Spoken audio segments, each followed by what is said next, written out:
Hoje eu vou resolver esse exercício sobre função de onda do livro Atkins, 7ª edição. Esse vídeo é para quem já tem conhecimento prévio sobre o assunto. O exercício fala assim: o comprimento de onda de uma partícula em uma caixa unidimensional é dado na equação 2. A equação 2 é essa que eu coloquei a fotinho aí. Confirme que a probabilidade de encontrar a partícula na metade esquerda da caixa é 1/2, independente do valor de n, sendo que n são números inteiros, 1, 2, 3, 4, 5. Bom, aqui a gente precisa ter o conhecimento de como a partícula funciona dentro de uma caixa. Nesse caso, unidimensional, ou seja, a gente vai fazer tudo em relação à variável x. Quando a gente tem uma função de onda, psi, ela depende das variáveis x, y e z em 3 dimensões e do tempo. Só que nesse caso aqui, para uma partícula em uma caixa unidimensional, a gente vai fazer a equação de Schrödinger independente do tempo, e como é unidimensional, é apenas em uma dimensão, movimento 1D. Então, ela vai ser uma equação diferencial ordinária.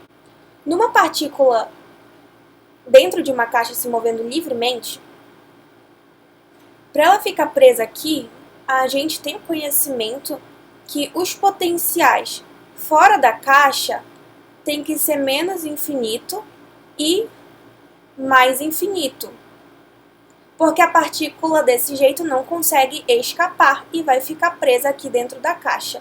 E a caixa, assim, tem o potencial, que eu vou chamar V de x, igual a 0. A gente pode desenhar aqui um eixo na caixa e vamos supor que essa caixa tem comprimento L. Aqui é o ponto 0, aqui é L. Quando x for menor que 0, o potencial é menos infinito. Quando x for maior que L, o potencial é mais infinito. E quando x estiver entre 0 e L, o potencial vai ser 0. Essas são as condições, só dando uma revisada aqui na teoria, para a gente fazer a questão. Ele quer do lado esquerdo na caixa. Vou pegar aqui o lado esquerdo da caixa, que seria esse lado aqui.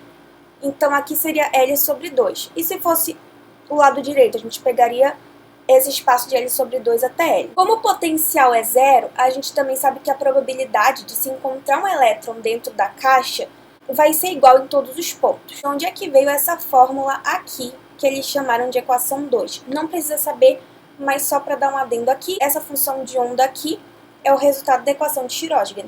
Eu não sei falar esse nome, né? Então me perdoem, eu não sei se está certo, mas eu pronuncio assim. A equação de Schrödinger independente do tempo é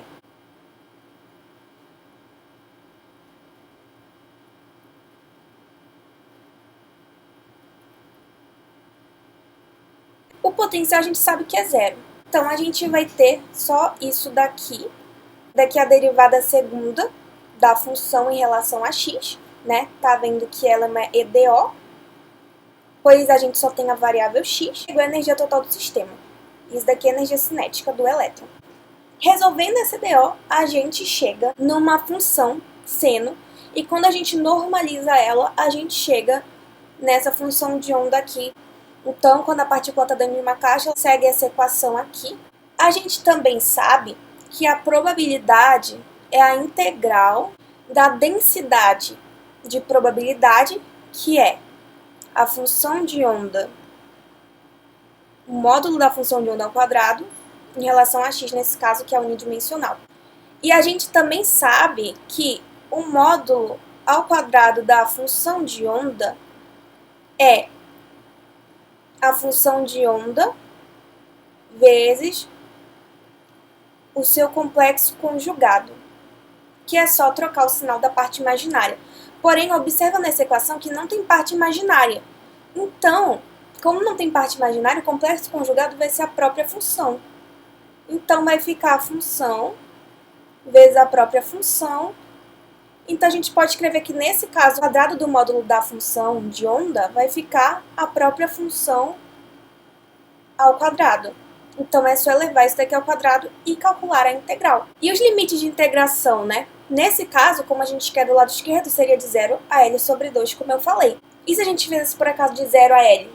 Aí, pode tentar que vai dar 1. porque a gente sabe que a partícula está dentro da caixa, então é 100% de chance da gente encontrar a partícula nessa região. Então, se a gente fizer de 0 até L, que é o tamanho da caixa, resulta em 1. E ele quer que mostre que é um meio, então tem que dar um meio, senão vai estar errado a questão. Resolvendo o exercício, quando a gente colocar essa função aqui ao quadrado, vai ficar 2 dividido para L, 1 meio, vezes 2, porque está ao quadrado, vezes o quadrado disso tudo aqui. Então, vai ficar o seno ao quadrado de nπx dividido para L. Bom, quando a gente vai levar isso ao quadrado, a gente vai cortar e vai ficar só 2L. Essa função ao quadrado vai ficar 2L vezes o seno ao quadrado de nπx sobre L. E agora a gente vai integrar em relação a x. A probabilidade vai ser a integral de 0 até L sobre 2, que é o lado esquerdo da nossa caixa, né? De 2L vezes o seno ao quadrado de nπx sobre L. Ora, isso daqui é constante. Propriedade integral, sai da integral. Então, nossa probabilidade vai ser 2 dividido para L vezes de 0 a L sobre 2, seno ao quadrado de nπxL. Vamos fazer essa integral por substituição de variável. Eu vou chamar isso daqui de u, que é nπx dividido para L. Então, a gente vai ter que du dx ora, o x é a nossa variável, isso daqui tudo é constante, então vai ficar nπL. Eu botei o dx aqui, gente, perdão. A gente vai achar que o dx vai ser L dividido para n vezes π du. Então, a nossa probabilidade vai ser 2 dividido para L vezes a integral de 0 a L sobre 2, seno ao quadrado de uma função u, vezes L, nπ, du.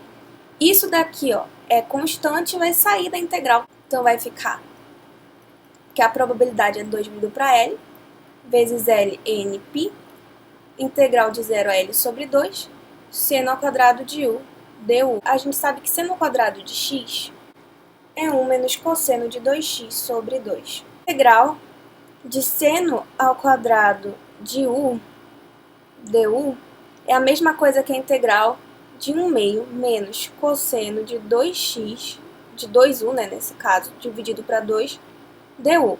Então, vai ficar a integral de 1 meio em relação a du, que vai dar 1 meio, que é constante, vezes u, menos integral de cosseno de 2u dividido para 2. Esse cosseno de 2u, a gente pode chamar de outra função h. A derivada de h vai ser 2 vezes a derivada de u.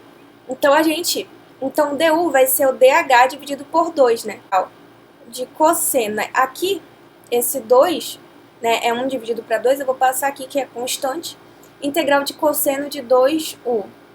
Se eu chamar esse 2u de h, eu vou ter que o du é o dh dividido para 2. Então, eu posso simplesmente dividir aqui para 2, ficar 1 meio de cosseno de h dh.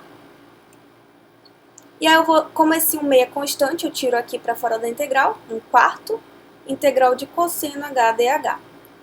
Isso daqui a gente sabe que a integral de cosseno é seno. Então, vai ficar 1/4 seno de h, quem era h? 2u. Então, vai ficar esse 1 meio menos 1/4 seno de 2u. Então, o seno quadrado de u du vai ficar essa função aqui, 1 meio de u menos 1/4 de seno de 2u. Só que lembrando que u é n vezes π vezes x dividido por L.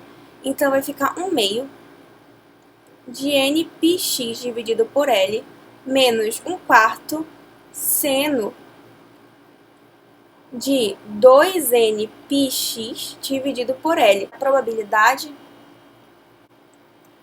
Aqui esse L vai cortar aqui com esse L, vai ficar 2 dividido para nπ. Então, vou colocar 2 dividido para nπ vezes o resultado, né, disso daqui que a gente fez, que chegou nessa conclusão, de 0 a L sobre 2. Vai ficar assim, probabilidade é 2 dividido para nπ vezes 1/2.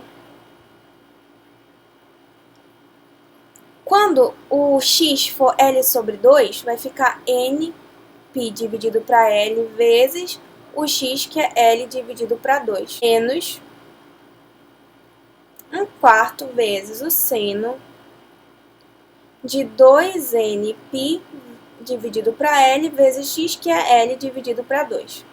Menos, até fechar aqui o colchete, né? Vou botar aqui uma chaves. Quando for zero, vai ficar 1/2 vezes nπl vezes o zero. Esse x aqui tá multiplicando, vai ficar zero. Menos 1/4 vezes o seno de 2nπl vezes zero vai ficar zero. Então, vai ficar o seno de zero. O seno de zero é zero. Então, isso tudo aqui vai zerar. A probabilidade vai ser só 2 dividido para nπ vezes isso tudo aqui, que vai ficar, então, né? Vou logo cortar L com L, vai ficar 1/2 vezes nπ dividido para 2, menos 1/4 vezes o seno. Esse 2 vai cortar com esse 2, esse L vai cortar com esse L, vai ficar seno de nπ. Então, a probabilidade vai ser 2 dividido para nπ vezes nπ dividido para 4, menos 1/4 vezes o seno de nπ. Agora, quanto é seno de nπ? Lembra lá do círculo trigonométrico. O π está bem aqui. N é um número inteiro, então pode ser 1, 2, 3, 4, 5, 6 e por aí vai. Quando n for 1, vai ficar seno de π. Quando n for 2, vai ficar seno de 2π. Quando n for 3, vai ficar seno de 3π. 4, seno de 4π. Aqui tem 2π. Então, quando for 1, vai ficar o seno de π. Só que o seno é esse eixo aqui, e o seno de π é zero. Depois vai ser seno de 2π, é zero. 3π é como se fosse o π aqui, vai ficar zero. E 4π é como se tivesse voltado e passado 2 vezes pelo mesmo ponto, caído aqui, vai ser zero também. Então, ele sempre vai estar oscilando entre aqui e aqui. Aí dá mais uma volta aqui, aí dá mais uma volta aqui. Em qualquer número inteiro. Só que nesse eixo aqui, sempre o seno vai ser zero. Então, não importa o n, esse seno de n vezes π, como vai ser um múltiplo de π, sempre vai dar zero esse seno. A nossa probabilidade vai ficar só 2 dividido para nπ vezes nπ dividido para 4 menos 1/4 vezes zero vai dar zero. Então, isso daqui vai dar 2 dividido para nπ vezes nπ sobre 4. Então, a nossa probabilidade vai ser nπ corta com nπ, vai ser 2 dividido para 4. E simplificando por 2, a gente vai ter que a nossa probabilidade é 1/2, não importa para qual valor de π. Era exatamente isso que ele pediu no enunciado. Ou seja, a gente tem uma caixa aqui e tem uma partícula. Como o potencial é zero, a gente já sabe que a probabilidade de encontrar a partícula é igual em todos os pontos da caixa. Então, se a gente dividir a caixa em 2, a probabilidade de encontrar a partícula é 1/2 aqui e 1/2 aqui. Então, esse foi o vídeo. Espero que tenha ajudado alguém. E então é isso. Tchau!